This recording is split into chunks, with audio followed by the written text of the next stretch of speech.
My name is Eleanor Brooks, and for most of my life, I believed that motherhood meant giving endlessly and never expecting anything back. That belief cost me more than I ever imagined.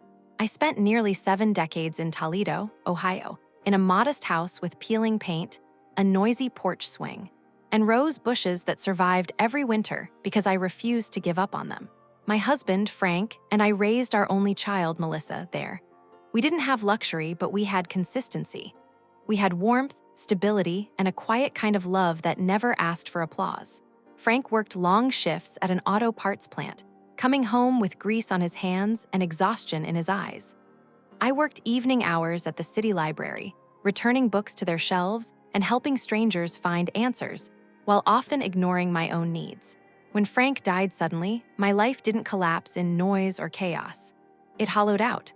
The house became unbearably still, and even the ticking clock felt too loud. That's when Melissa called and told me I shouldn't be alone.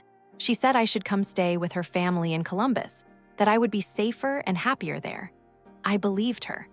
I folded my entire life into 3 suitcases and locked the front door of my home for the last time, never knowing I was also closing a chapter of my dignity.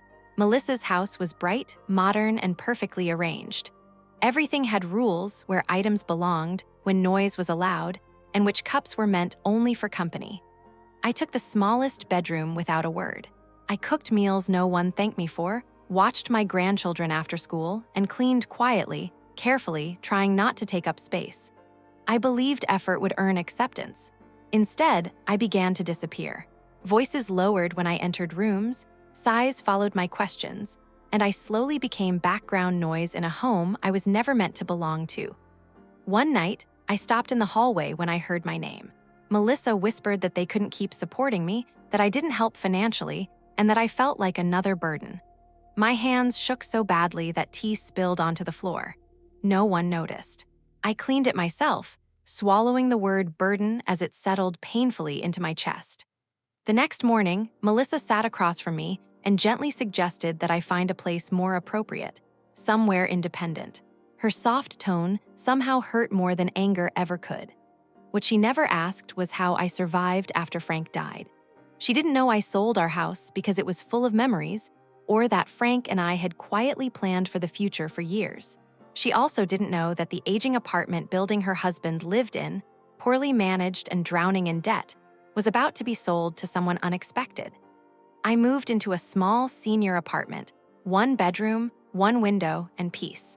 Then I made a call and bought the building under Brooks Holdings, a name Frank once mentioned jokingly when life felt secure. When rent notices went out, Melissa called me in tears.